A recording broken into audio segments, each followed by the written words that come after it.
graduation from Loyola, I didn't have a job. So I worked in registry at Loyola Hospital. And my prayer was not only, Lord, find me a job, give me a job, but what is it that you want me to do? Let your will be done. He eventually answered my prayer.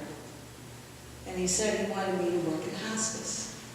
And I thought this was the most absolutely craziest thing in the world because it didn't make any sense. And didn't he know that I was afraid of dead people? So I was obedient. I was obedient to him. And besides, I needed a full-time job. So I told myself I would be able to handle this.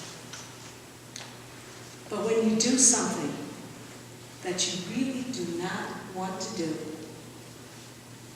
or are afraid to do, that is when the grace of God becomes available to you and available to others. So who was I that God imparted this blessing upon me? So I stepped out on faith and I asked him to give me the courage to do what I needed to do. But still there was this deep fear of being able to navigate death and dying and end of life. Because another part of my responsibility of working in hospice was to be on call. And sometimes that on call took you out at night to do visits. And sometimes it took you out to do a death call if the nurse was tied up. No pun intended, but if she was tied up with a patient. I didn't have a problem with going out after hours and doing visits, but I had a real problem with doing the death calls because that meant I had to go into the home and there was this dead body. And nobody knew in my office that I had this fear because I was really good at covering that up. You see, I've had anxieties and fears about death ever since childhood. But to be clear, it wasn't so much the death, it was seeing dead people. So just the thought of being in a room with a dead body would send me over the edge. I got a call one night. I had a patient who was 15 years old. Sabrina, I'll never forget her. She had congenital AIDS. This little girl was so angry. She had had so many losses in her life. She lost her mother, who died from AIDS. She lost her father, who died from AIDS. And so she moved in with her grandmother. And her grandmother got sick. And her grandmother died. Then she moved in with an aunt. None of her friends would come and visit her. She was just there with her aunt. She was very angry, very nasty in her attitude. Every time I went to visit her, she was rude, obnoxious, disrespectful towards me. But one thing I noticed that every time I went, and I don't know if any of you know the gospel singer Yolanda Adams, but she has a song called "The Battle Is Not Yours, It's the Lord's."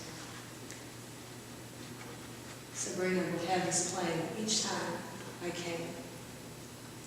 So one day I went, and she was being very disrespectful towards me.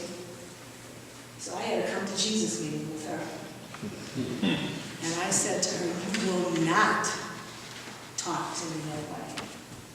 I said, "I am not the cause of you having AIDS. I am not the cause of your friends not coming over are not the cause of your mother dying, your father dying, your grandmother dying. You will not disrespect me. And I got up and I left. The next visit I came, she was an entirely different person. I said, now we can work together.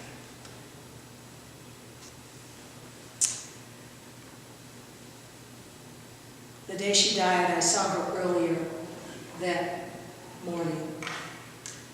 And I went to the home, and she was lying on the sofa. There were 2 sofas in the living room. And I knew she was dying. I knew the time was close.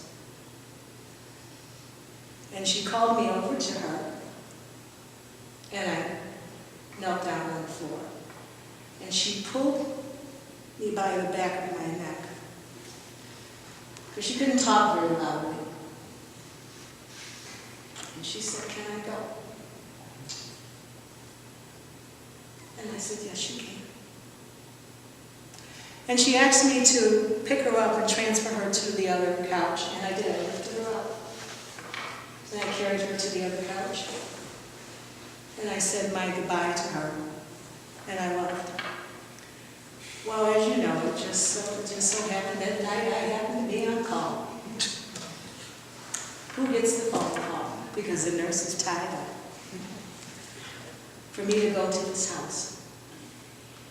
I dreaded it.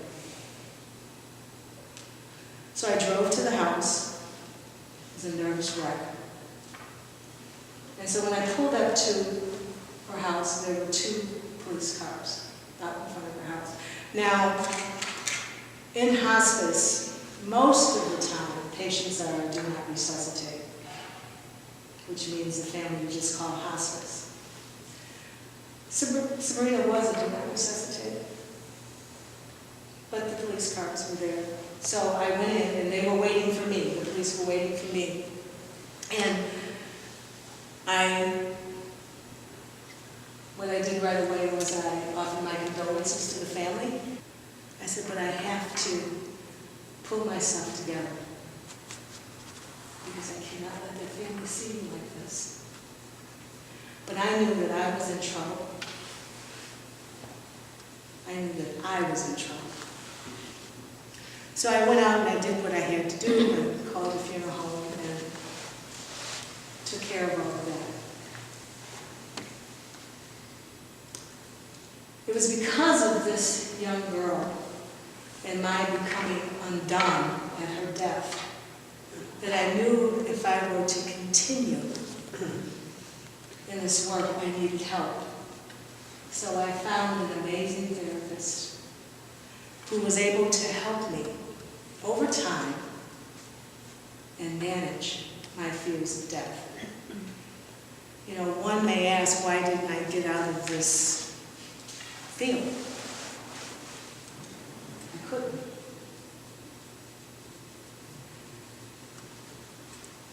Several years later,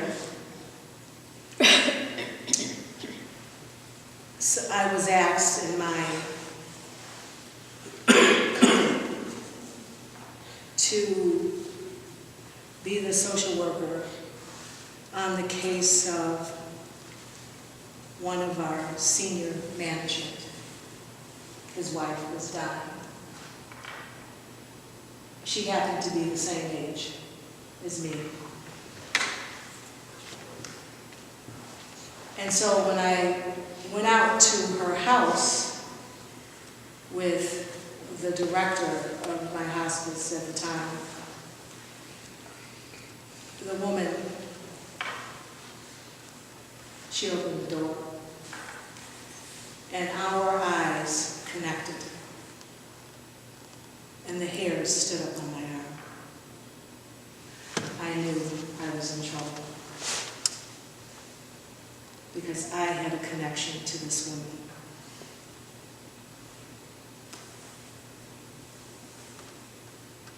She didn't last very long. She had colon cancer, and she had a plan. There were a few things that she wanted to do before she died. One was to take this trip to Hawaii with her family. The second thing was she wanted to make a video of her, how she felt about her two little boys, her sons. She wanted to leave that for them. She also was a writer, and she wanted to put together this book of poetry for them. She wanted to reconcile with her father. And she also struggled with her faith. And she wanted to find some meaning in all of this. And she asked me, can you help me complete all of that, accomplish all of that? And I said yes. And so we were able to do all of that. 2 days before she died, there was a fair amount of medication that was given to her for pain control, and it affected her lucidity at times. And she was in good spirits. She was fully aware of her circumstances. And she knew that her time was near. And I made it a point to visit her. And when I arrived to the home, her husband took me upstairs, and she was sitting in her chair, not able to move with much ease at all. And so I knelt down on the floor.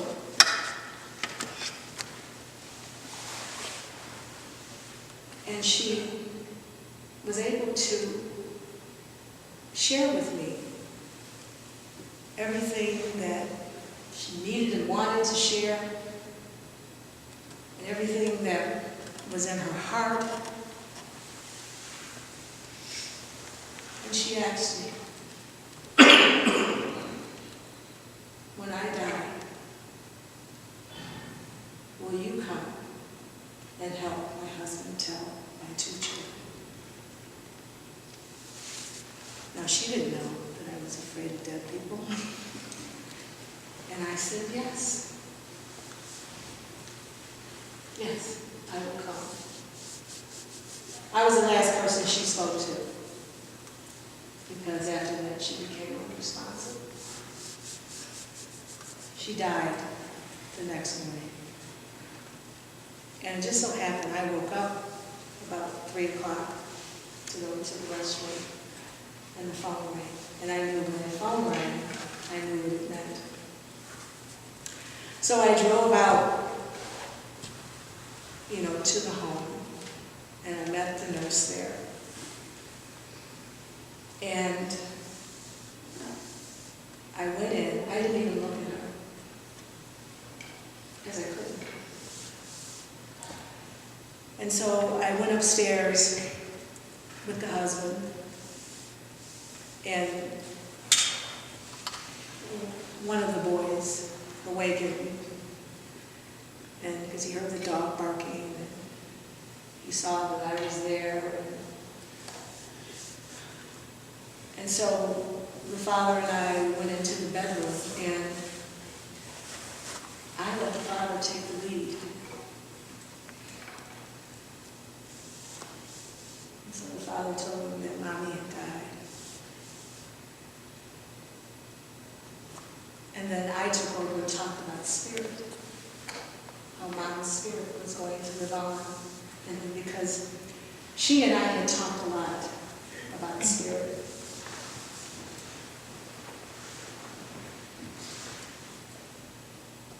I made that happen. I made it happen that she had a good death. And as I tell that story using the first person pronoun, faith clarifies that no, it is not I, but the Christ within me that makes things happen. Christ came to visit. I accompanied him. He accompanied Mary. And he walks with me. And he walks with Mary. And he tells us that we are his own.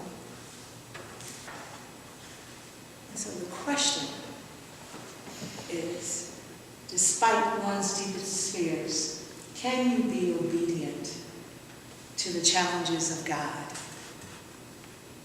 And the answer for me is, yes, Lord.